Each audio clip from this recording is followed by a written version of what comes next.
سلام كبرات تخاتل تليلو تي في خميت اني حكم تماليسنا مصيناكم علنا حافشاو لومي نوح زبل مدبن اقداس زخونه حبريتان حيزنا مساخون كنصنحينا تي غداي زخوينات نوري زلنا كوينات اسرائيلن امريكان محازوتنن كومون كاب ايران سغيرو ناب ماكلاي مبراق ولاو انزي مصاوبو بحرناي نغدي متحلالفي بحر هرمز بحال مسوته تحيزو اب هاجرات اوروباون زفطرو زلو صعنتون كومون كوينات مقاله نمقاله زملكت ولاون نمراحت شعبيه هوحات ازتا تتحيزو زخونه سفح زبل مدب حيزنا مساخم كنصنحنا اسك ازي انا اسمعها የባህራችን ጉዳይ የባህራችን ጉዳይ ተዘግቶብን ኖራለን እንዴ ተዘግቶበት የሚኖር ወጣት የለንም ግን በሰላማዊ መንገድ ነው እውነት አለን ሐቅ አለን ዓለም አቀፍ ህጎች አሉ ታሪክ አለን መረጃ አለን ማስረጃ አለን አንድ ወቅት ላይ ልክ ነው አተኖረናል ተዘግቶብን ይሄ ግን የነን የሚቀበል ትውልድ አይደለም አሁን ያለው በየትኛውም ዓለም አቀፍ ህግ እውነት አለን ይሄንን ተቀበለን ለመቀጠል አንችልም ከማንም ጎረቤት ሀገር ጋር ጥል ጦርነት አንሻ በጦርነት አንድ ጥይት ማባከን አንፈልግም አንድ ሰው ህይወት ማባከን አንፈልግም ነገር ግን እንግዲህ ሰላማዊ መንገድ የአንድ ወገን ብቻ አይደለም በዚህ ሰላማዊ መንገድ ካቅም በላይ ሆኖ ተሟጦ የማይቻል ከሆነ እኛ ደግሞ ያድዋ ልጆች ነን ማለት ነው ያ ትክክል ተዘረባአ ትክክል እዩ ኢትዮጵያ ተጠቃሚት ቀይሕ ባሕሪ ክትከውን ግዴታ ኣለዋ بحق عالم يفقد እዩ ሶ ኤርትራውያን ደለ ይትፍትሕ ኣብዚ ዓቢ ጉዳይ ኣለና ጉዳይ ዲፕሎማሲ ምሽ ሻዕብያ ዘለና ጽልእን ሻዕብያ ክጠፍኣሉ ዝኽእል መንገድን ኣነጽርና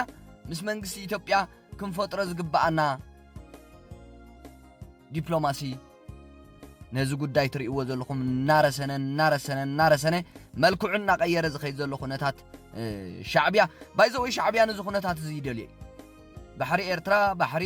ገለመለ መሬት ኤርትራ ህዝቢ ኤርትራ ኣይገድሶን ሻዕብያ ከመይ ይነብር ይዘገድሶ ሶ ትኹነታት ብጣዕሚ ሓደገኛ ኩነታት እዩ ግን ነዚ ሕጂ ከንቲባ ከተማ አዲስ አበባ ዝኾነት አዳነች አበበ ወይዘሮ አዳነች አበበ ዝገለጸቶ ንዑ ብኸመይና ንገጥሞ ኤርትራውያን ደለ ይትፍትሕ ብፍላይ ከዓ ግንባር ህዝባዊ ማዕበል ብርጌድ ንሓመዱ ኣብዚ ክገብሮ ዝግብኦ ጉዳይ ዲፕሎማሲ ኣለዎ በቃ ሻዕብያ ክወርር እዩ ኢትዮጵያ ግን ንኤርትራ ንሻዕብያ ንምጥፋእ እንታይ ክትገብር ኣለዋ በቃ ስቂላ ክትጽበለዋ አተሐሳስባ ኤርትራውያን እዚ ኖ ሻዕብያን ኤርትራን ንኢትዮጵያ ሰላማ ክዘርግ ሕቡ ኣይኮነን ትርእይዎ ኣለኹም ኢኹም ዝገብሮ ዘሎ ሶ መንግስቲ ኢትዮጵያ ከዓ ነብሰ ምክልኻል ክገብር ክግደድ እዩ ኣበይ ዓረፍቲ ኩናት ኣበይ ደው ይብል ኩናት ብዘይገድስ ስለዚ ኣብዚ ናትና ናይ ደለይቲ ፍትሒ ብፍላይ ከዓ ናይ ግንባር ህዝባዊ ማዕበል ብርጌድ ንሓመዱ ጉዳይ ዲፕሎማሲ ወሳኒ ግደን ዓብረ ባሓን ከምጽእ يخلي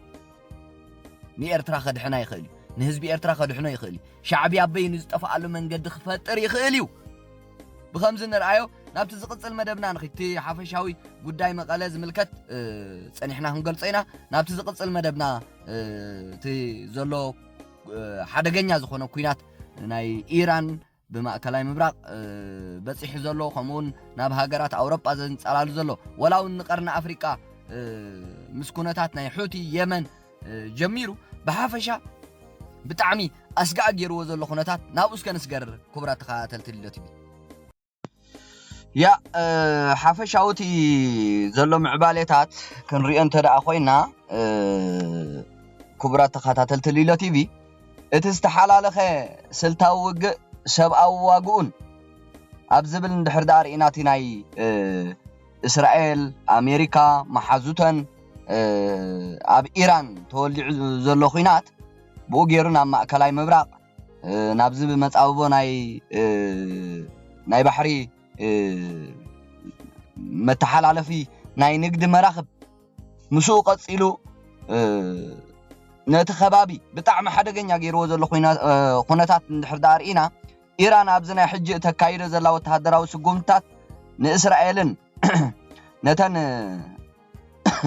نتن إسرائيل زت حابر عزلو 10 هاجراتن نمبدا لعل شحن 400 دروناتن زتفالالي عينتات ميسايلاتن يا تتقيما إذا حنت هاجر مس بزحات كيدان هاجرات أمريكا بريطانيا فرنسا يردانوس سعود عرب حبرات إمارات بحرين قطر جرمن إيطاليا قبرصن زغطمتو لخونتات اب عالم لخاوي بوليتيكا زلو صلوا ازي استحلالخ እዩ እዚ መጥቃዕት እዚ ብዝሕ ዘለዎ ኣጽዋር ዝተተኮሰሉ እኳ እንተኾነ ክሳብ ሕጂ ዝሞት ሲቪላት 14 ሰባት ጥራሕ ምዃኖም እዩ ዝግለጽ ዘሎ ይኹን እምበር ውሑድ ሰብ መማቱ ጥራሕ ንበይኑ ሰብኣውነት ሚዛን ክኸውን ኣይክእልን እቲ መጥቃዕቲ ዒላማ ዝገብሮም ዓበይቲ ናይ ቁጠባ ትካላት መጻረይ ነዳድን ናይ መጓዓዝያ መስመራትን ምዕናዎም ንህዝብተን ሃገራት بتزاواري ناب عبي سقاين تميتن زقالعي نحانت هاجر قطبا وعقمه محنشاش مالت نسب او مسلاتن نابرا حزبن بقطتا زهاسي تغبار مخانو اتو خوينات نبعلو عب سب او واغا زخفل مخانو كاب سمعيت وصينا قنوع تعذب تكهلونا يغبايو از سلتاو وتهدراو وغ مستاب عدنا بتئزاز شعبيا زفصم زلو اب غربابت هاجرات غفعو تغبارات كنا صركلو گن زلو فليو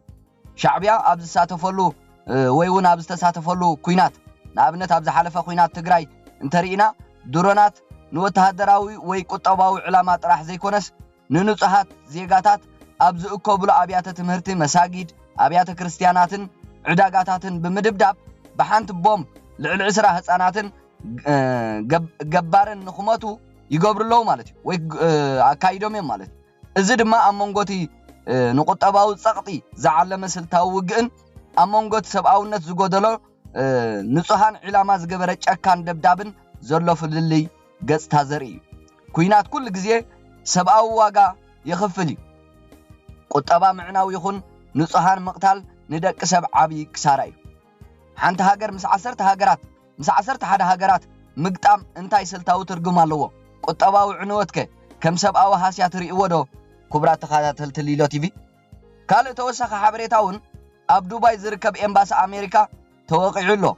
اسرائيل دمان تهرانن بيروتن ببرتو تدبدبالا مالتي اما اكلاي مبراق زلو تهدراو وطرت كاب زخفئن اب زغدد درجه تسغاغيرلو بزغزيزي اب حبرات امارات عرب دبي زركب امباس امريكا خمس تهرمه كابت مالي جميرو زلو صبصابات يملكوتيم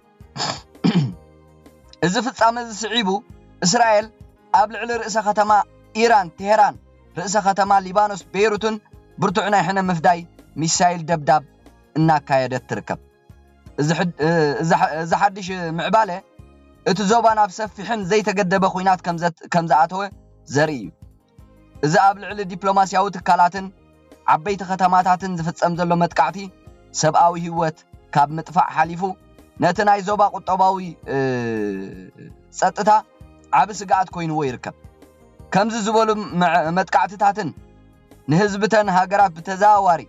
ناب عبي سقاين نابرا من مزبعن زقالعيو نحانت هاجر قطباو عقما مزراق مالت نسباو مسلاتن مسرتاو دليتات حزبن بقطتا زهاسيو بمخانو اتو خونتات بزي شراو ميزان كرئ خلو عب سبأو خسارة يسعبالو بمسرت كابت خباب الزركوب من جتات يقلت كم زلو دما اتمت قعتي قبل على عبيت تكالاتن سفر حزبن زورد زلو عنوت نعلم لخاو محبر سب عبي سقات فتيرلو إذا حدش نايقونس معراف كوينات كابوت تهدراو عردتات وطيو نام مأكل كتماتاتن دبلوماسياو مأكلاتن مسقارو نسأتها علمنا زيادة زسق معبال مخانو تنتنتي يتنقلو إذا خمزي لنكلو سعود عرب ني إيران كتهرم تدالو لازبل حبريتاتاتون يوصالو مأكلاي مبراق أب أفدق حبراو كوينات مهلاوون ملكتات يرئيلو دحرت قبل علي كتماتات تحت قرصن ساعاتاتن إمباس أمريكان زورد متقعتي سعود عرب وتهدراو ملسا قبرن مهاب تدالو مهلاوا تنتنتي يقلص لو زباوش مت عرب زقالف حجي أبتستخايد ناي وطر ساعتات يركب زباوش مت عرب زقالف حجي أبتزخبده ناي وطر ساعتات يركب مالتي سعود عرب انتاي تقبر الله نزبل دما لعول تتنقق هاي ألرت سراويت سعود عرب أب ملؤ هجر أب لعول تتنقق أتيركب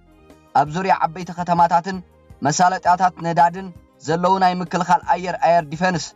سرعاتات ملؤ بملؤ كنطفو تغير له مالتي علاماتات حنا مفداي سعودنا حيل بحر إيران وين مأكلات وتهدراو تأزاز كوماند سنترز علامات زقبر متقعت خطفنو خم تخيل يقمتالو صلوا بحري أب عالم لخاوص أتتازم الكدما مصابو هرمز تأزيو وسان مسمر بحر معصاو وي منقسقاس مقدابو واغا ندادي أب عالم لخاو عداغا بنهري كوسخ جميرلو እተን ዝቕፅላ 48 ሰዓታት እዘን ሰዓታት እዚኣተን ንመጻጽ ጸጥታ ማእከላይ ምብራቅ ዞባዊ ሽመጥን ወሰንቲ ክኾናየን ማለት እዩ ስዑድ ዓረብን ኢራንን ቀጥታዊ ግጭት ውሽጥን ተኣትየን እቲ ኹይናት ንመላእ ጂኦፖለቲካ ዓለም ዝቕይር ክኸውን ማለት እዩ እዚ ድማ ንሰላም ዓለምን ቁጠባን ናብ ዘይተደለየ ደረጃ ከውርዶ ይኽእል እዩ እቲ ኹነታት ዞባ ማእከላይ ምብራቅ ምስ ምዕጻው መጻውቦ ባሕሪ ሆርሙዝ ተታሒዙ ንኹልኹም تخاتلت الليلو تي في سعود عرب نابز خوينات مئتاوا كمي تريئو رئيتكم صحافو الناسك بحافشا معبالي كويناتن إيرانن معبالي كوينات إيرانن إسرائيلن أمريكان نبوزحات هاقرات نتو خوينات كتصنبرو أي قبرنالو منيستر مكل خال إسرائيل ياريز قاتز نمنفساوي مراح إسلاماوي إيران نبر آيات الله على خامين نمتكا زقبر زخونا يخون بسرعة إيران زمزز مراحي بإسرائيل بزي ما تأب سلبع علامة موقعد كأتي إخبل أتنكي غلو منيستر مكل خال إسرائيل ياريز قاتز كان دخبتم اللو زبهالو صلوتي إسرائيلاوي بوليتيكينيا حدي قاتز أب زحالف عمتات أب كوتا منقست إسرائيل أب حيالو وسنت صفحتات زقلقل خوينو منيستر قدايات وصعي منيستر فاينانسن منيستر مقعازيان بمخان نإسرائيل عمامو أبركيتيو منيستر قاتز أبال نايتي أب إسرائيل زعابي يمناو بوليتيكاوي سلف لوكيديو قاتز أب قدايات ستتا قجت إسرائيلن فلسطيمن بزلوات صنع مرقصي كمون ربحاتات إسرائيل أب أهقراو ستافي بمسفح زفلت مكور بوليتيكينياي منيستر مكل خال إسرائيل قاتز لومي ربع عبزهابو مقلسي هاقرونت بمتقعتي أمريكان إسرائيلن زتقاتل العلواي مراح آيات الله على خاميني نمتكا زتمرس أزخونا يخون مراح إيران كتكنس المخانا أفراري حلو إسرائيل كاتز ود آيات الله على خاميني موجة تابا خاميني حدش العلواي مراح إيران كوينو تشيمو أبزل لولو زهابو متنقاطاي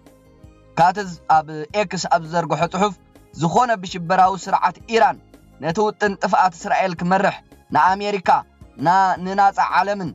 أبتزوبا زركبا هاقراتن كسق كمون نهزب إيران مجفلاق كقصل زتمرت أمراحي سمو يخون أبي كم استحاب أبزي قدس علامة قتلت كخونيو إلى الله ود 56 عامت موجتابا أبتا 6 دق زفريت سدرع على خاميني مبل كالا أيو موجتابا مسكور حلوة سورة إيران IRGC صنع متأثر زلو خوينو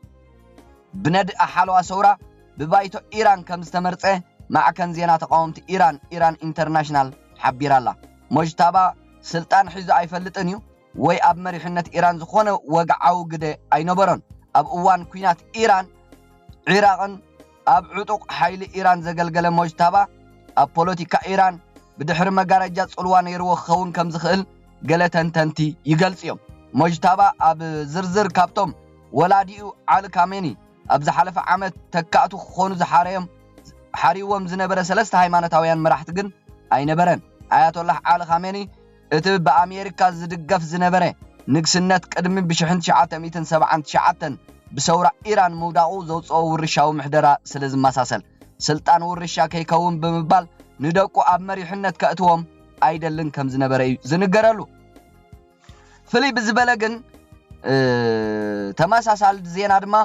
ኣብ ከባቢ ወሰናስን ገማግም ባሕሪ ስሪላንካ ኣብ ዝርከብ ህንድያዊ ውቅያኖስ ሃንደበታዊ ከቢድ ወተሃደራዊ ፍጻመ ከም ዝተኸስተ ተገሊጹሎ ማዕከን ሓበሬታ ሮይተርስ ዘጋውሖ ዜና ድማ ምንጭታት ከም ዝሓበርዎ ዝበለውን ሓንቲ መርከብ ሓይሊ ባሕሪ ኢራን ከም ጥርጣረ ርጉጽነት ዘይብሉ ብመጥቃዕቲ ሳብመሪን ከም ዝተሃርመት ይግለጽ ኣሎ ድሒራታ መርከብ ውግእ ከም ቅጽበት ጥሒላላ ብውሕዱ 101 ኣባላት ሰራሕተኛታት ክሞቱን ከለው ልዕሊ 78 ድማ ቆሲሎም ጉጅለ ስርሒት ህይወት ኣድሕን ሃገረ ስሪላንካ ብህይወት ዘሎ ሰብ ንምርካብ ክሳብ ሕጂ ይረባረቡለው እቶም ካብ ሞት ዝደሓኑ ሓያሎ ባሕረኛታት እታ መርከብ ግን ብህጹጽ ናብ ሕክምና ደቡባዊ ስሪላንካ ጋለን ኣብ ትበሃል ከተማ ሆስፒታል ካራፕቲያ ተወሲዶም ኣለዉ እቲ መጥቃዕቲ ብመን ከም ዝተገብረን መን ሓላፍነት ከም ዝወስደሉ ክሳብ ሕጂ ዝተፈልጠ ሓበሬታ የለን ሰበስልጣን ስሪላንካ እውን ዛጊት ጥሉል ሓበሬታ ኣይሃቡን ከም ግምት ተዓዘብቲ እንተኾይኑ ድማ ኣሜሪካ ኣብዚ ጉዳይ ኢድ ከይሃለዋ ኣይተርፍን ዝብሉለው እዮም ምስቲ ክሳብ ሕጂ 17 ንብረት ኢራን ዝኾና መራኽብ ኣብ ባሕሪ ፋርስ ከም ዘጠሓለተን ብምዝኽኻር ዝግለጽ ዘሎ እዩ እዚ ብእስራኤልን ኣሜሪካን መሓዙተንን ኣብ ኢራን ዝካየድ ዘሎ ኩናትን ብሓፈሻ ናብ ሃገራት ስዑድን ኢማራትን ዝልሕም ዘሎ ኩናት ተተሓሒዙ ድማ ቀዳመይቲ ሚኒስተር ኢጣልያ ጆርጂያ ሜሎኒ ንኢራን ኣጠንቂቓላ ጆርጂያ ሜሎኒ ኢራን ኒኩለራዊ ቦምብ ክትውንን ኢጣልያ ከም ዘይትድግፍ ኣፍሊጣላ ኢጣልያ ደጊማ ኢራን ኣብ ዝተካይዶ ዘላ መጥቃዕቲ ኣብ ልዕሊ ሃገራት ወሽመጥ ፍጹም ዘይምኹኒ ኢላ ድሕሪ ምኹናን እቲ መጥቃዕቲ ብቁልጡፍ ደው እንተዘይሉ ሰላም እቲ ዞባ ናብ ንቡር ክምለስ ከም ዘይክእል ደጊማ ኣስሚራቱላ ቀዳመይቲ ሚኒስተር ኢጣልያ ጆርጂያ ሜሎኒ ተወሳኺ ምብራኽ እቲ ዞባዊ ዕግርግር ንምክልኻል ህጹጽ ኣህግራዊ ኣቓልቦ ክወሃቦ ከም ዘለዎ እውን ፀዊዓላ መግለፂ ጆርጂያ ሜሎኒ ከም ዘለዎ ኮይኑ መጥቃዕቲ ሚሳይላትን ሰብ ኣልቦ ነፈርትን ኢራን ንጸጥታ ወሽመጥ ዓረብ ኣብ ሓደጋ ብምእታው ኣብ ማእከላይ ምብራቕ ወጥሪ ናይ ዘይምርግጋእ እናዓበየ ይኸይድ ከም ዘሎ ድሮ ሃገራት ዜጋታተን ኣብ ምውፃእ ይሻባሸባ ከም ዘለዋ ተፈሊጡሎ ማለት እዩ እታ ቀንዲ መሓዛ ኣሜሪካ ዝኾነት ዓባይ ብሪጣንያ እውን መራኸቢ ውግእን ሄሊኮፕተራትን ናብ ማእከላይ ባሕሪ ክትሰድድ መደብ ሓንፂፃ ከም ዘላ ቀዳማይ ሚኒስተር ተሃገር ሚኒስተር ኬይር ስታርመር ሓቢሩሎ እዚ ሕጂ ውሳነ ናይ ኬር ስታርመር ዝስማዕ ዘሎ ድማ ኣብ ደቡባዊ ምብራቕ ኣውሮጳ ኣብ ሃገረ ቆጵሮስ ዝርከብ መደበር ሓይሊ ባሕሪ እንግሊዝ ኣብ ዝሓለፈ ሶኒ 2 ሚያዝያ ብለይቲ ብሓንቲ ሰብ ኣልቦ ነፋሪት ኢራን ከፊላዊ ዝኾነ ቀሊል መጥቃዕቲ ድሕሪ ምስ ዓብዩ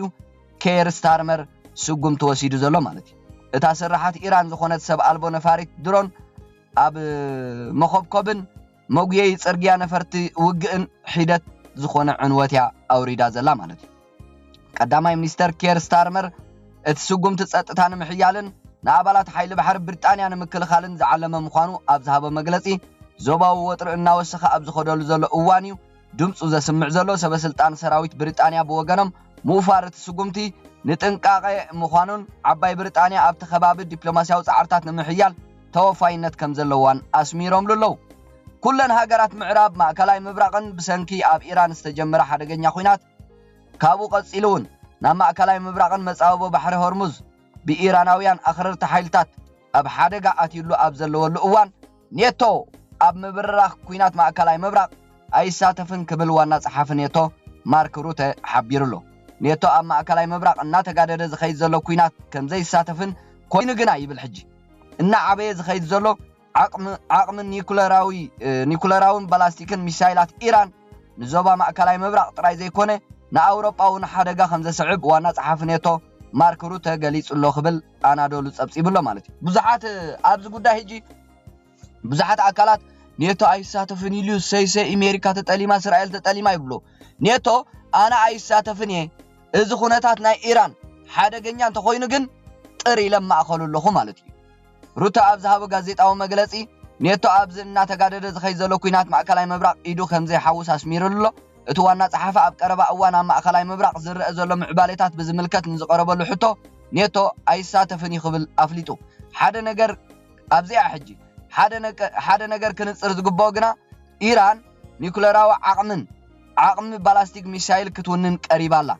እዚ ድማ ንዞባ ማእከላይ ምብራቅ ጥራይ ዘይኮነስ ንህልውና እስራኤልን ናብ ሓደጋ ዘእቱን ንአውሮጳውን ስጋት ፈጢሩሎ ክብል ወሲኹ ገሊጹ ማለት ድሕርዚ ታይ ዓይነት ምላሽ ኣሎ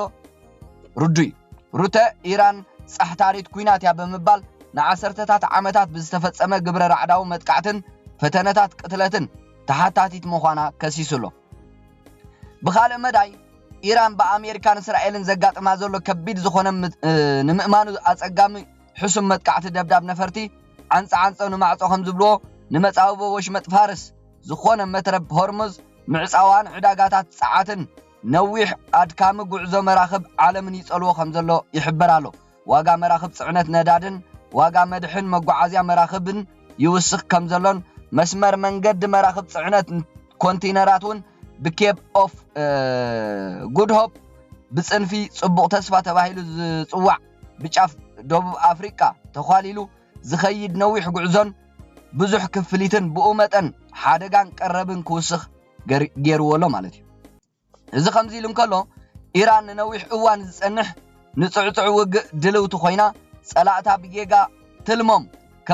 ከም ዝተጣዕሱ ከተረጋግጽ ምዃና ጸሓፊ ላዕለዋይ ቤት ምኽሪ ሃገራዊ ጸጥታ ድሕነት ኢራን ዓሊ ላሪጃኒ ኣብዚ ሓለፈ ሶኒ ገሊጹ ነይሩ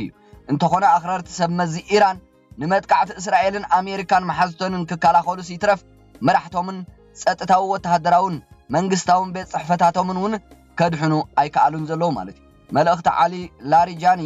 ንምፍርራሕ ዝዓለመ እኳ እንተኾነ ኣሜሪካን እስራኤልን ኣብ ልዕሊ ቴሄራን ዘካይድኦ ዘለዋ መጥቃዕቲ ስዒቡ ኣብ መላእ ወሽመጥ ዓረብ ዝርከባ ትካላት ነዳድን ጋዝን ተዓጽየን ምህላውን እዚ ድማ ኣብ ውሕስነት ሰዓት ስክፍታታት ከም ዘለዓዓለን ዓለማዊ ዋጋታት ዘይተጻረየ ነዳዲ ናብ ዝለዓለ ደረጃ ከም ዝደየበን እዩ ዝፍለጥ ዞባ ማእከላይ ምብራቅ ብኸምዝን ተቐጺሉ ኢራን ካብ ዘላቶ ዝኸፍአ ሳዕቤን ከጋጥማ ከም ዝኽእል ሃገራት ወሽመጥ ዓረብውን ኣብ ቁጠባዊ ጽላት ምድኻም ከም ዘስዕብ ተገሚትሎ ምዕጻው ወሽመጥ መትረብ ሆርሙዝ ብቐንዱ ነታ 70 ካብ 100 ተጠቃሚት ቻይና ብኸቢድ ክጸልዋ ከም ዝኽእል ይግመት እዩ ኢራን ዝበዝሕ ፍርያት ነዳዲ ናይ ሃገራ ወይ ነዳዲ ሃብትናታ ንቻይና ትሸጦ እንተኾነ ክሳብ እዛ ሕጂ እዋን ቻይና ኣብ ምዕጻው ሆርሙዝ ኣድሂባ ዝሃቦቶ ቃል የለን ብኻልእ ተመሳሳሊ ዜና ድማ F-35L ዝዓይነታ ነፋሪት ውግእ እስራኤል ንሓንቲ ናይ ኢራን ያክ 130 ዝዓይነታ ነፋሪት ውግእ ከም ዘውደቐት ተገሊጹሎ እዚ ፍጻሜ ሓንቲ F-35 ነፋሪት ውግእ ንሓንቲ ብሰብ እትምራሕ ነፋሪት ጸላኢ ክተውድቕ ኣብ ታሪኽ ዓለምና ንፈለማ እዋን ኣብ 2021 ናይ እስራኤል F-35L ዝዓይነታ ጀታት ንናይ ኢራን ሰብ ኣልቦ ነፋሪት ሃሪመን ዘውደቓ ኮይነን እዚ እውን ንፈለማ እዋን ዓወት ናይ ኣየር በኣየር ውግእ ኮይኑ ተመዝጊብሎ ናይ ብሪጣንያ F-35B ጀት ዝተባህለቱን ንሓንቲ ናይ ኢራን ካሚካዘ ሰብ ኣልቦ ነፋሪት ኣውዲቓላ ይኹን እምበር ናይ ሎሚ ምውዳቕ ያክ 130 ነታ ነፋሪት ብሰብ እትምራሕ ብምዃና ንፈለማ እዋን F-35 ንሰብ ዝሓዘት ነፋሪት ጸላኢ ዘውደቐትሉ ናይ መጀመርታ ታሪኻዊ ፍጻሜ ይገብሮ ድሒሩ ዝወፀ ዜናታት ከም ዘረድኦ ድማ መጥቃዕቲ ሚሳይላትን ሰብ ኣልቦ ነፈርትን ኢራን ብተዓጻጻፊ ቁጽሪ ይንክ ከም ዘሎ ይሕበር ኣሎ ካብ ቀዳማይ መዓልቲ እቲ ግጭት ጀሚሩ ብኢራን ዝተኮሱ ዘለው ባላስቲካውያን ሚሳይላት ብ86% ከም ዝነከዩ ላዕለዎት ሰበስልጣን ወተሃደራዊ ሓይሊ ኣሜሪካ ገሊጾም ኣለዉ ላዕለዋይ ወተሃደራዊ ሓላፊ ኣሜሪካ ጀነራል ዳን ኬይን እቲ ምንቁልቋል ንጥፈታት ሚሳይላት ኢራን ኣዝዩ ይንክ ከም ዘሎ ዘርኢ ኢሉሎ ኬይን ምስ ቀዳማይ መዓልቲ ኩናት ክነጻጸር እንከሎ ብ86% ከም ዝነከየ ገሊጹሎ ኣብ ዝሓለፉ 24 ሰዓታት ጥራሕ ካብ ኢራን ዝውንጨፉ ሚሳይላት ብ23% ጎዲሎም ክብል ሓቢሩሎ ማለት ሰብ ኣልቦ ነፈርቲ ድማ ካብ ምጅማር እቲ ግጭት ብ73 ከም ዝነከየ ይፍለጥ ዕላማ ኣሜሪካ ስርዓተ ባላስቲክ ሚሳይል ኢራን ዕላማ ብምግባር ሙሉእ ብሙሉእ ነቲ ስርዓተ ሚሳይል ደምሲስካ ንመሻርክቲ ኣሜሪካን ንረብሓታት ኣሜሪካ ኣብቲ ዞባ ዘየስግእ ምግባርን ምዃኑ ቅድሚ እቲ ኩናት ምጅማሩ ተገሊጹ ነይሩ እዩ ያ ናይ ስርዓት ለውጢ ኢራን ናይ ኣሜሪካ ምስ እስራኤል ምስ መሓዙታ ምስ ካልኦት ኣብ ኢራን ባይዘወይ ዝኾነ ዓለም ከስግእ ዝኽእል ባላስቲክ ሚሳይላት ካልእ ኣዕናዊ ዝኾነ ኣጽዋራት ዳርጋ ዘሎ ኣይመስልን ሕጂ ተዝህሉ ንሃገሮም ተኸላኸሉ ኣኽረርቲ መራሕቲ ናይ ኢራን ስለዚ ዕላማ ወይ ከዓ ድሌት ናይ ኣሜሪካን እስራኤልን መሓዝተንን ናይ ስርዓት ለውጢ ምግባር እዩ ኣብ ኢራን ናይ ስርዓት ለውጢ ክግበር እዮም ዝደልዩ ዘሎ ስለዚ ትኹይናት ጀሚሮም ኣለዉ መወዳእታ ከዓ ብናይ ስርዓት ለውጢ እዮም ክዛዝምዎ ናይ ስርዓት ለውጢ ከይተገብረ ሕጂ በቃ ያእክል ተባሂሉ ንኢራን ምሕረት መሃብ ማለት ንመራሕቲ ኢራን ምሕረት መሃብ ማለት ከም ስዕረት ናይዘን ሃገራት ይቆፀር ስለዚ እዚ ከዓ ክገብርዎ ኣይደልን እዮም ኣሜሪካውያንን እስራኤላውያንን መሓዝቶምን ናይ ግድን እዮም ኣብ ጫፍ በቃ ኣብ መዛዘም ምዕራፍ ከብፅሕዎ በቃ ለውጢ ክግበር ናይ ስርዓት ለውጢ ኢራን በቃ ኣብ ዓለም ሲ ብኣሜሪካን እስራኤልን መሓዝቶንን ነዘን ሃገራት እዚአን ንኣሜሪካን እስራኤል ንኻልኦት ኣስጋእ ዝኾነ ስርዓት ክህሉ ኣይደልን እዮም ዛስዋይ ናይ ስርዓት ለውጢ ክገብሩ ሙሉእ መዓልትን ለይትን ንኢራን ንስርዓታቶምን ምሕረት ከሊኦም ንሪኦም ዘለና ስለዚ እቲ ኩነታት ናይ ኢራን ከምኡ ኢሉ ናብ ማእከላይ ምብራቕ ሃገራት ኣውሮጳ ብሓፈሻ ነቲ ከባቢ ኣብ ወጥሪ እትይዎ ዘሎ ኩነታት ነዚ ክትሰምዕዎ ፀናሕኩም ይመስል ሓበሬታ ካልእ ናብዚ ጉዳይ ነዚ ምዝ ተተሓሒዙ ከዓ ናብ መቐለ ምስ ንሰግር ኣብ መቐለ ጨቆንቲ መራሕቲ ህወሓት ወይ ከዓ እዞም ልኡኻት ሻዕብያ ዝኾኑ መራሕቲ ህወሓት ይገልጽዎ ከም ዘለው በቃ ተዳሊና ኢና ዓቕሚ ኣለና ሰራዊት ሃኒፅና ኢና ንዓድና ክንከላኸል ኢና ልክዕ ከምቲ ናይ 2013 ኣቆፃፅራ ግእዝ ከምኡ ገይሮም ዝንፍሑ ዘለው ዝሓዝዎ ሽዑ ህዝቢ ምስ ሞራል እዩ ነይሩ መንእሰይ ምስ ሞራል እዩ ነይሩ ድሓርቲ ኩናት እውን ህወሓት ህዝባዊ ኣቀይራቱ ኣብ ማእኸል ዓዲ ኣብ ማእኸል ኣባይቲ ኣብ ማእኸል ዕዳጋታት ኣብ ማእኸል መስመር መጓዓዝያ እናኾነት መጥቃዕቲ እናፈፀመት እቲ ኣንጻራ ዝግበር መጥቃዕቲ ከዓ ደቂ ሰባት ይልክም ነይሩ ዓመፅ ጆኖሳይድ መቕተልቲ ኩሉ ነገራት ተፈፂሙ ብትግራይ ዛስዋይ መንእሰይ ፅርግ ኢሉ ንህወሓት ኣድሒንዋ ናብ በረኻ ወፂኡ ሕጂ ግን ከምኡ ይኮነ ቀዳማይ ሚኒስትር ኣብይ ኣሕመድ ተገሊፅኩም እንተሪኢኹሞ ኩሉ እቲ ኩነታት ገሊፅዎ ኣሎ ዓቕሚ ናይ ህወሓት ዓቕሚ ናይ ሻዕብያ ድሌት ናይ ህወሓት ድሌት ናይ ሻዕብያ እንታይ ምዃኑ ገሊፅዎ ኣሎ ስለዚ ኣብ ትግራይ ወላ ሓደ ንመንግስቲ ኢትዮጵያ ንሰራዊት ምክልኻል ኢትዮጵያ ነፅዋራት ኢትዮጵያ ክከላኸልን ክብድህ ዝኽእልን ወላ ሓደ የለን ኣሎ ተባሂሉ ደብዳባት ክካየድ እዩ መጥቃዕትታት ክፍፀም ህዝቢ ጉዳይ ልክዕ ከምዚ ናይ ኢራን ዓይነት ኣካይዳ ማለት እዩ ኢራናውያን ወላ ሓንቲ ዘይብሎም ንዓለም ይርብሽዋ ኣለዉ ጥፍኣቶም ተቀላጢፉን ተራእይን ሃለው መራሕቲ ህወሓት ምስ ሻዕብያ ኮይኖም እውን ንኢትዮጵያ ይህውኽዋ ኣለዉ ጥፍኣቶምን ውድቀቶምን ተራእይን ሃለው ስለዚ መቐለ ብመንግስቲ ኢትዮጵያ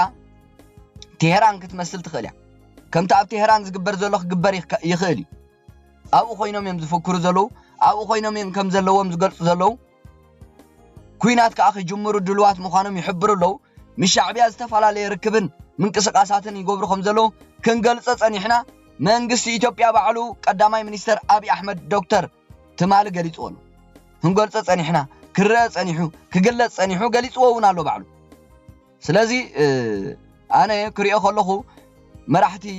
ህወሓት ንኩናት ድልዋት እዮም ኩናት ከይጀመሩ ኣይዓርፉን እዮም ብኩናት ስልጣኖም ከድሕኑ ብኩናት ናብ ድርድር ክመፁ ብኩናት ኣብ ፖለቲካ ናይ ኢትዮጵያ ክሳተፉ ብኩናት ተጥዒምዎም ንኣራት ኪሎ እውን ከኣቱ ጽዑቕ ምንቅስቃሳት ናይ ሰራዊትን ኣጽዋራትን ክገብሩ ንሪኦም ኣለና ሶ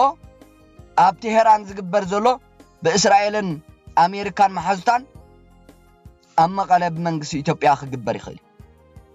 ብጣዕሚ ነዚ እቲ ኣስጋእ ዝገብረቱ ኩነታት ወይ ከዓ ኢራንን ቴሄራንን መቐለን ተመሳሳሊ ዕጫ ክህልዎ ይኽእል እዩ ኢለ ዘቕረብክዎ ነዝታት እዩ ኣብ መቐለ ኮይኖም ፈኪሮም ኣብ መቐለ ኮይኖም እንዳኣዘዙ ኣንጻር ሰላም ኢትዮጵያ እንተደኣ ምንቅስቃስ ጀሚሮም መቐለ ዕጫ ቴሄራን ከየጋጥማ ስጋኣታት ኣሎ ማለት እዩ ስለዚ ነዚ ዝመስል ነይሩ ክቡራት ተኸታተልቲ ቲቪ ናይ ሎሚ ሓበሬታና أبناي دحر زقصل مدبنا خسام نرخب سلام تنحو كساب مودة أتا مدبي مساي سلت صنحكم مسجينة سلام